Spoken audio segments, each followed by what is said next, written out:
this episode of the Tennis IQ podcast. I'm Brian Lomax. And I'm Josh Berger. For today's episode, we're going to be discussing how we can bring mental skills and mental training into practice.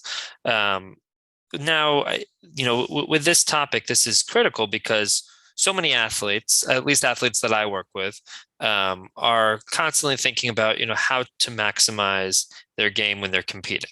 How can they perform their best? During tennis matches, or if they play other sports, during games, during competition in general. And obviously that is very important. But in order to get there, we need to be thinking about how we practice and really how are we using the skills that we have, both physical skills and mental skills, in a way that we can both improve the quality of our practice, but also be trying to train and practice and train some of these skills during our practice time so that we can access them during games. And I think one example is during games and ultimately during matches. And I think an example of this, and this is one of the things that I see oftentimes, is the in-between point routine. And I know we've talked about this a lot, and really the importance of it and how to build it. And really a critical step to starting to use it consistently and starting to make it a habit is to use it in less high pressure situations, such as practice. And coaches can certainly help with this process. Parents can also, help and remind, remind their children to use this. But practice time, whether it be in between point routine, whether it be a whole host of other mental skills and mental tools that we'll discuss, can really be improved and trying, and you can use this time to try to make these skills more automatic and really build these skills. So for this episode, we'll get into a lot of that. Both, we'll start with sort of the why, and why is that practice time so helpful, and really how do we want to best use it in order to build mental skills and really bring our existing skills into that practice time, and then talk about what are some of these skills really that we want to build, and give some clear examples through games and through drills that we can use. I think this is a good topic, Josh, because when we play tennis, it's not just a physical thing. It's not just a mental thing. There's an integration of mind and body. And we want to be looking at that integration and how does that feel for us? And can we be training really that integration more mindfully and more purposefully? I think a lot of times when players conceptualize what practice is about, it tends to be more about the physical skills, not so much how does this feel with my forehand? Am I creating awareness in my body? Am I working on what I'm doing between points? It tends to be more just about where the ball is going, or we're training specific drills, cross court, down the line, or running patterns and so forth. And I think we want to understand that every drill you do, whether it's one of the ones we're going to talk about today or not, there is a mental component to it. And so just bring more awareness to that. Let's say you're hitting simply cross court forehands. We don't want to just do that mindlessly. Can we do that more with an awareness of, all right, what does this feel like when I make great contact? Where exactly am I trying to hit the ball? What's the trajectory I'm trying to hit along? Can I then create some rhythm around that? Can I create a streak of great shots, some consistency? And so it's not just about hitting the ball mindlessly, it's really hitting with purpose so that when you're in a match, some of these things that you're honing on the practice court become more and more automatic. And I think those skills can become more automatic if you're more mindful about how your mind and body are integrating into the performance. So I know we want to talk more about being more deliberate in practice, being more purposeful in practice. I think the better that players get, the more specificity they can bring to the skills that they're working on. That may depend on whether you're in a competition phase, where perhaps you're playing more points and exposing yourself to more pressure situations versus a training phase where you could be doing a little bit more technical work, where maybe short and deep with that technical work. That's something we did speak to David Samuel about in a recent episode. So I think that this is again, regardless of what drill we're talking about, Josh, we can always bring in a mental component to what we're doing. So when we conversed earlier today about doing this, I'd love to hear what were the things that kind of came to your mind when it comes to integrating these factors into a physical practice. So I think it all starts with that intention, right? Having a clear intention going into practice. And, I think there are a number of ways to do this, but I think a, a helpful one is writing that down. So that could be, writing down your intention, writing down some clear process goals. And we can certainly discuss more about what that means and really what that might look like. And using a journal as well, using a journal to write down, what am I trying to achieve here? What, with today's practice, and really being clear about that so that we're not going in aimlessly. So I think it all starts there. And to answer your question, I think, I think there's a number of drills that coaches can utilize, players can, use as well if they're hitting with friends. And, one of them could be, again, going back to that in between point routine, something like a progression, where a lot of tennis coaches use progressions as a way to build physical skills. Maybe it's with their forehand and you're trying to work on the take back. And we're starting with just a coach who's just a few feet away, tossing a ball or almost dropping a ball to that player. And then a fed ball, and then trying, from the other side of the net, and then trying to use that same skill in a point. So sort of taking it from its simplest level to a more realistic match-like situation. And you could do the same thing with mental skills. And the in-between point routine can be really practiced where, let's say, a player is working on their serve or their return. You can really integrate that mental skill of that in-between point routine into that time. And a way to do that could be, let's say they're practicing serves. First, step one is just the serve with the routine, right? So you hit your serve, then you go through that in-between point routine that you've built and you've developed. And, however long it takes, right? It can be called the 16-second cure. So maybe somewhere, between 15 to 20 seconds. And then you go and hit your next serve. And then you hit your next one. Or maybe, maybe step two is, okay, serve plus one. So maybe your coach tosses a ball at that point and you're hitting your serve and your serve plus one. Maybe it's even a specific pattern that you're working on. And then you're going through that routine. And then, you think about what that next step could be like. All right, you're playing a point against the coach. You're playing a point against the other player. And then, using that routine. And maybe at that point in the progression, there's still some sort of reminding taking place from the coach or from, the parent. And that last step would be really bringing that to a more competitive situation, whether that's a tiebreaker, whether that's a practice set. And then finally being able to bring that into a real match. So that would be one example. There's certainly plenty of other skills that can be built. I think visualization is certainly an important one, where you have that time, during practice to, really take your time and do it, maybe without that pressure of, okay, I that next point is starting in 6 seconds, like you have in a match. But yeah, what comes to mind for you, Brian? What are some of the main skills that you think about, and some of your experiences bringing them into practice? I want to go back to your idea of writing down the process goals. I think that is really necessary. But I think also as you're working with a player, you may identify certain performance variables that are important. So, for example, I was talking to a player yesterday. He's doing kind of a deep dive and technique on a couple of his strokes. And some of we really discovered a couple of things that are critical for him to focus on to make these strokes, and one of them is a volley, to make those things work a little bit better.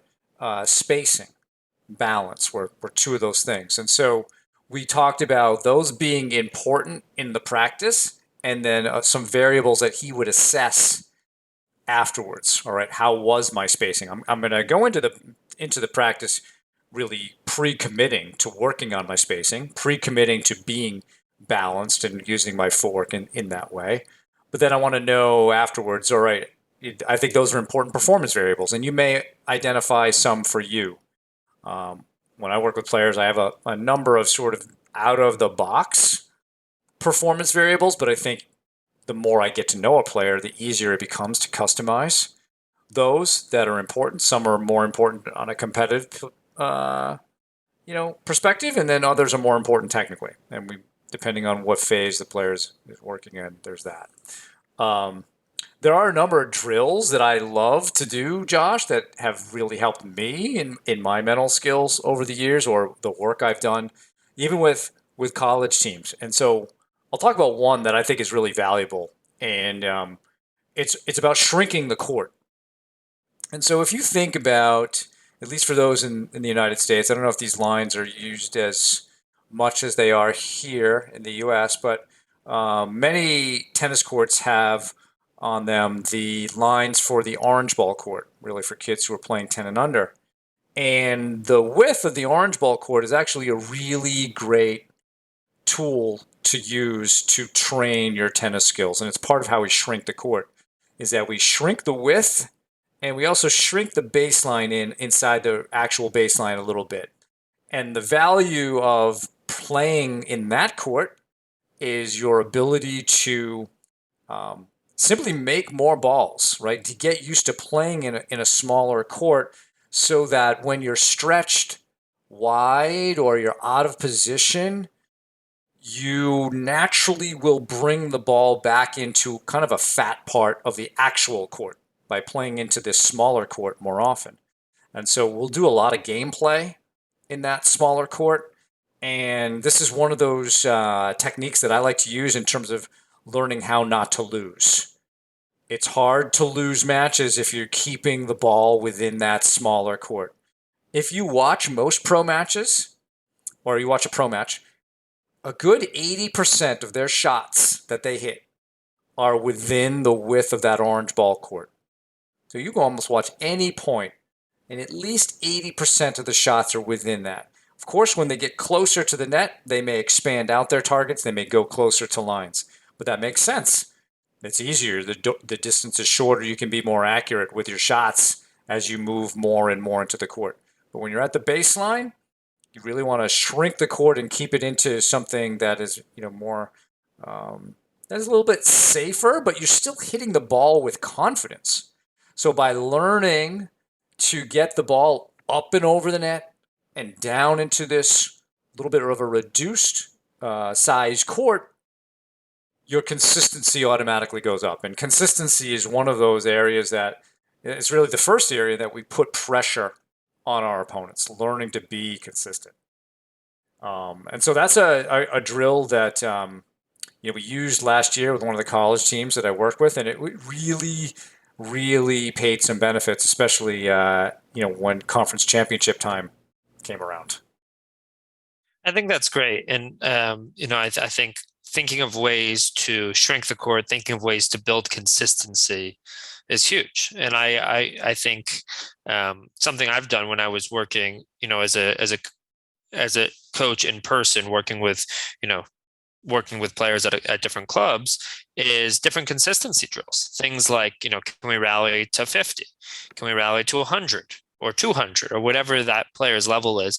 And maybe it's mini tennis, maybe it's inside the service box, maybe it's 3/4 court, maybe it's from the baseline.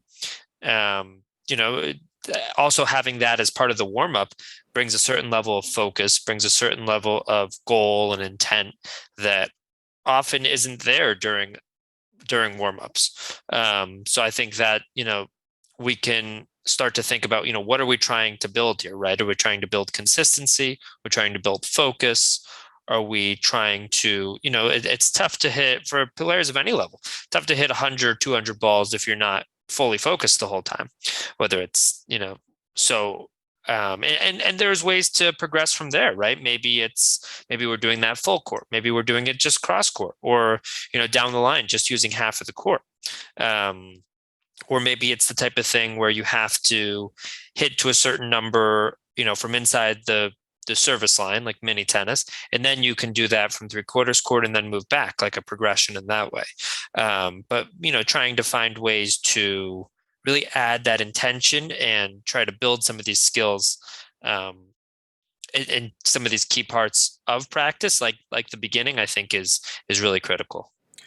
And let's go back to the mini tennis thing. That's a great place to use number of balls, but also can you add some targets just to even mini tennis? I often see, like you're alluding to, Josh, is that people are sort of going through the motions on something like mini tennis, and that's really not the purpose of it. I think the purpose of mini tennis is to try to get a little bit of fluidity and rhythm with your swing. You're not going full pace yet with the ball, so you're getting your arm nice and loose and relaxed and used to the contact. But why not add in trying to hit to a certain spot? So, for example, when I work with somebody on court and we're the only two on the court, we're hitting in the middle, I'll tell them I want you to try to hit the center line with every single shot that you have. And maybe I'll move you around a little bit, but I want you to have that intent of what you're trying to do. And that's just more engaging. Your footwork has to be good. You have to be thinking about that target. So I think we can always add in a little bit more of focus, intention, pressure to whatever that we're doing. So we could take any drill that could theoretically be done mindlessly, and often is, and make it something that is creating some mental discipline. I like that. And I like that, pretty much any drill, you can add different elements to it to give yourself more mental discipline, to add more intention to that drill. And I think, when we think about goal setting as well, let's set a goal, right? Okay. Rather than, okay, we're just working on our serve, let's set a specific goal here. Right. And maybe you hit it or maybe you don't. But again, that will increase the your intent. You will feel more intention to having to do that. But also it increases the pressure, right? If you have to hit 7 out of 10 and all of a sudden you're at 5 out of 8, you have to make those next two. And that, obviously, it feels different, but in certain ways, it simulates some of that pressure that you would experience in a match, where oftentimes it can be tough to really replicate that pressure that players really experience, during matches. And we'll talk about some other ways to do that in terms of pressure training, in terms of manipulating the score or adding consequence to different games and drills, but. Goal setting is definitely something that can also be built on the practice court. Let's go with your example there, Josh, of like trying to make 7 out of 10. And let's say it's the serve. And maybe you're trying to get it to a certain part of the box. What a great opportunity to use your coaching voice. I'm working with several players right now who do not have a positive relationship with their serve. And that idea of I'm at 5 out of 8 and I need to make these next two to reach my goal, that might not necessarily trigger the most productive self-talk that they have. It might be about, getting them too focused on the 7 out of 10, as opposed to, all right, what do we want them to be focused on in that? We probably want them to be a little bit more focused on their rhythm and their tempo and their balance, watching the ball, their breathing, so that they can, create this great swing and be fluid. Perhaps it's about them visualizing where they're going to hit the ball to. So that's a great drill because it is automatically putting pressure on you with a result in mind. But we don't want that result to be the dominant thing in our thoughts. So can we use some deliberate self-talk? Not only to maybe promote some confidence in the serve, maybe you say, I love serving. It's a great opportunity, something like that. I really trust my serve, love hitting my first serve, um, as opposed to thinking more about, 7 out of 10. So yeah, there's so many different things when you're running little tests or little challenges like that that you can start to think about. All right, what would be productive self-talk to use? Because there are going to be situations in matches in which you need to make a first serve or a second serve, and you want to have had some practice with talking to yourself positively about your serve. There might be some players listening who have a great relationship with their serve, and that's fantastic. But there's one shot in our game that we don't have the utmost trust in. And then when the ball goes there or when we're facing a second serve, things tighten up a little bit. So this is an opportunity to work on that awareness of rhythm and tempo and how your body's feeling and really work through that. So I think it's really good that we give ourselves little challenges like that, little pressure situations, because we can practice a whole host of mental skills like self-talk and visualization. So again, that they become more automatic when these things are occurring in a match that has more consequences. Definitely, and you, yeah, there are other ways to increase pressure as well in terms of how can we manipulate the score. Things like dice breakers, that where you take dice and each player rolls the dice, and whatever score, whatever number 1 through 6, you start with that number in the tiebreaker. Now it could be 6, one player has 6 and the other player has 1, and that player is obviously going to be fighting an uphill battle. But it could be 3-3, it could be 5-2, whatever it is. You know, trying to play from there and having to deal with those ups and those downs.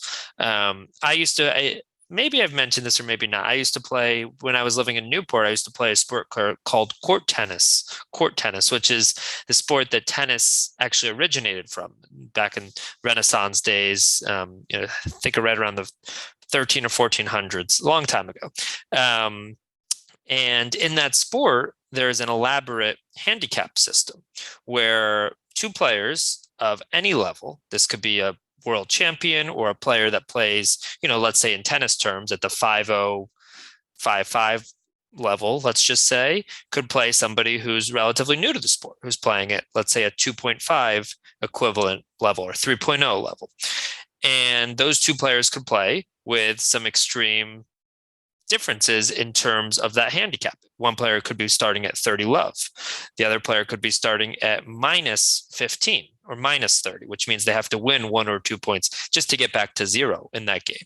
Again, that player is probably the better of the two and the more experienced. But when I was playing this sport, for right around a year, and I was in some of these handicap matches, I would feel on both sides, I would feel the pressures of that. And, players and coaches can do the same, where let's say two players are training and one of them is the stronger of the two, you can manipulate the score. Even if two players are on a similar level, manipulating the score through dice breakers can be helpful. Or one player starts off each game at love 15 or love 30 or whatever it is, can be very helpful. And Brian, I think you there were some other games or other ways to manipulate the score that I know you had mentioned. Yeah. This is a drill that the Brown University women's coach told me about, Lucy Schmidhauser. And I think she got it from the coach at South Carolina. But it's called running the gauntlet. And basically the way this particular drill starts is each player, when they first begin in their first service game, they're down love 40. And so their goal is obviously to try to hold serve. And until they do, they stay at love 40. So if you lose that game, the next time you serve, you're still at love 40. But once you win your service game, you're coming back from love 40, then the next time you serve, you're at love 30. And the mission's the same. Once you win that, then you get to love 15. Then you get to, basically 0-0, and then you're up 15 love, 30 love, 40 love. And then once you kind of run that gauntlet, you win the game. And the beauty of this is it teaches you how to handle different scores within your own service game. Because you could be down love 40, win the first 2 points. Now it's 30-40. Lost the game. And so you're learning to create maybe streaks of points and so forth. So it just teaches you the value of just different scores that you will encounter in a match. Unfortunately, we will be down love 15 or love 30 or love 40.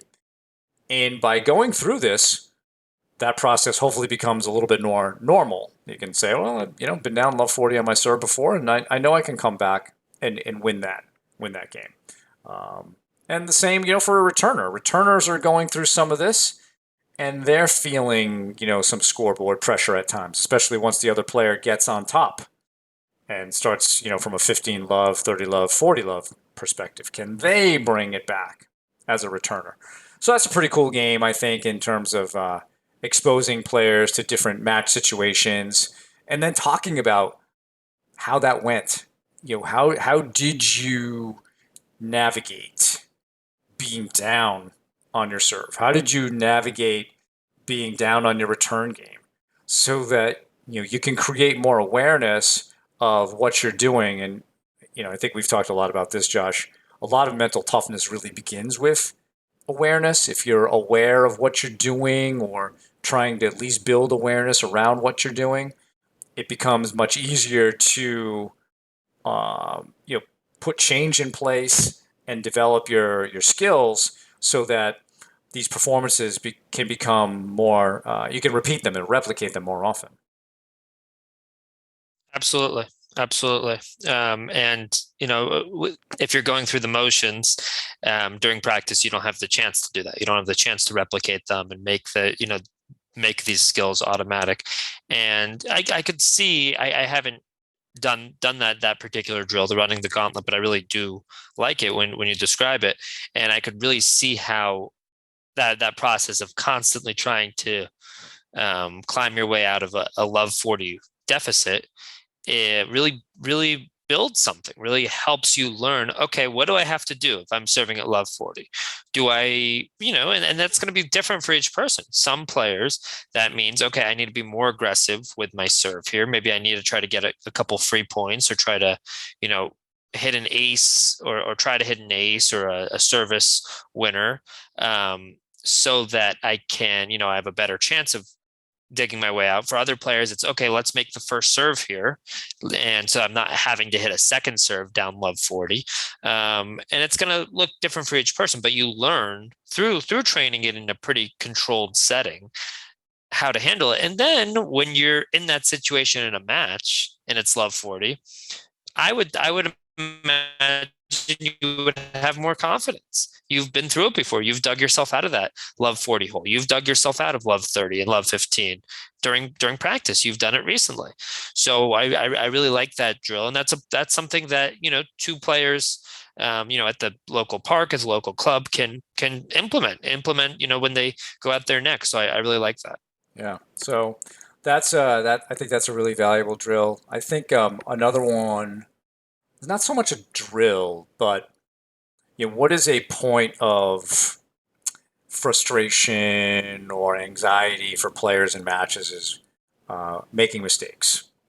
And very often players may not understand why they're making mistakes in a match. There can be physical issues, there can be mental issues and so forth. But when we had Coach Bill Tim on the podcast some time ago, we discussed his corrective methodology, and we'll put a link to this in the show notes. But the whole point of his corrective methodology was to train players to fix almost all their unforced errors with non-technical solutions. And so a great way to do this is to simply have this methodology at the back of the court on a whiteboard, or even as a coach, I will often ask, okay, what happened on that error? And there's a very specific checklist that you go through. So really the priorities of making a shot, this is going to sound super basic, but to make a successful shot in tennis, number one, you have to make solid contact. Number two, it has to go over the net. And number three, it has to land in the lines. Right? Pretty basic, right? Now, in order to make solid contact, what do we have to do? We have to watch the ball and emphasize our follow through. to get the ball over the net, we have to really consider the margin over the net as our primary target. So we want to make sure that we have intention of a primary target. And then to get the ball to land in the lines, we need some good intention around a secondary target, which is one of the reasons we play with the shrinking the court. And or we have a specific sort of comfort zone that we hit to, right?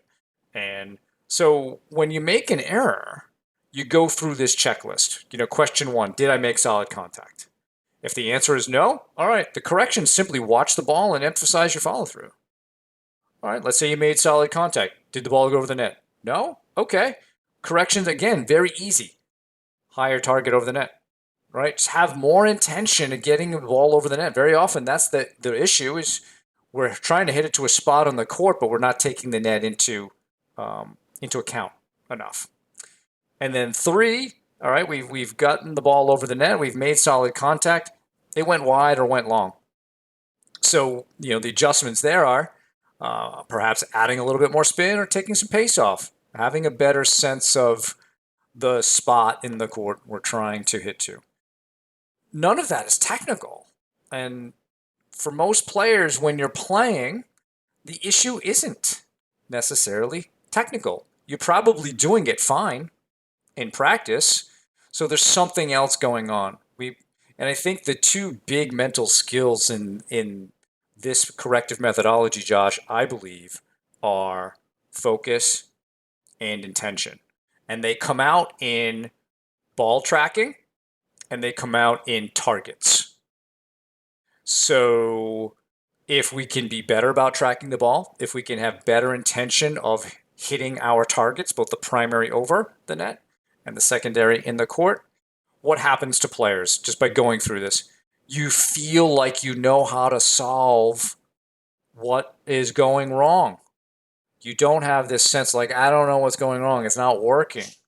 There's some very basic adjustments that you can make that can bring immediate relief and therefore reduce some anxiety and frustration about what's going on. It does take some time to train this, and I think this is often best facilitated by a coach asking players to diagnose their errors. And at first, Josh, they're terrible. They won't even go to the 3 questions. They'll say, well, I didn't bend my knees and I'm just kind of shaking my head. Nope.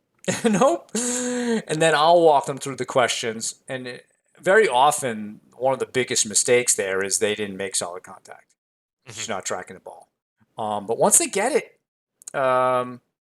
you can see some powerful stuff. Again, we're shrinking the court and using this methodology, players become more consistent. And it sounds like the awareness piece is definitely really built through that, where you said, in the beginning, they're horrible at really answering that and really understanding what adjustment needs to be made, but over time that shifts. And I think that this is also really critical because, as we've talked about so many times, one of the unique challenges of tennis is that in most situations, with certain exceptions, in most situations, you're your own coach out there when you're playing in a match. You have to figure it out. And that's one of the things that I love about tennis, but one of the definite challenges. You have to figure it out when you're on the court. And if you're playing and things aren't going well, or you're losing, or you're having a tough time finding the court, having that skill to be able to identify what's going wrong, how can I make an adjustment, is critical to being able to have a chance to turn things around. So I think this is a really important skill and something that can be practiced. And I would definitely suggest everybody, go to the show notes and check out the link that we'll post there with Coach Bill Timm's methodology. And we also did do an episode with him where he discussed this more. So you can certainly check that out as well. That was one of our earlier episodes, but definitely a really important one. So I think that's, whether it's this drill or many of the others that we've discussed, or just sort of way of thinking during practice, we're trying to really use that practice time in a deliberate way. We're trying to really use our practice time in a way where we almost are starting with the end in mind. What things are we trying to bring out on match day. And then based on that, how can we train that during the practice? Which I don't always feel happens, or I feel like often does not happen. Instead, it's okay, how can we build, you know, our forehand or our backhand or our volley during practice rather than sort of thinking about all the pieces and how they fit together and almost thinking backwards in that way. Yeah, and again, how the mind and the body integrate into this, right? So, I think, Josh, we've given some great ideas here in terms of bringing more thought and purpose to your practice. We've given some ideas on particular drills or how to even add mental skills to any drill. But it'd be great to hear from listeners if you have particular drills that you think are challenging, that you have found to work well to integrate mental skills into practice, because those are things that we can share with everybody else as well. Because I think the more that we are sharing those types of things, the more that we're all helping each other on that journey. I think one thing to also keep in mind while you're practicing is it isn't about who you are or who you were, right? I hear some players trying to talk about when they're coming back from an injury about, oh, I just want to get back to the level I used to have, or they're maybe more worried about who they are right now. But let's always try to be thinking about who we're becoming. And everything that we're doing is about working on who we are becoming as competitors, who we are becoming as people. And if we can have that perspective with each practice, I think, again, you're bringing more purpose and more intent to what we're doing, right? So great discussion, Josh. I really appreciate going through this topic with you. Again, if people have some suggestions, send us an email at tennisiqpodcast at gmail.com. You can also use the Twitter hashtag tennisiq. Additionally, please subscribe to the show on your podcast platform of choice, including YouTube, so you can be notified of new episodes. You can also check us out on Instagram. Thanks again for listening, and we will talk to you soon in our next episode.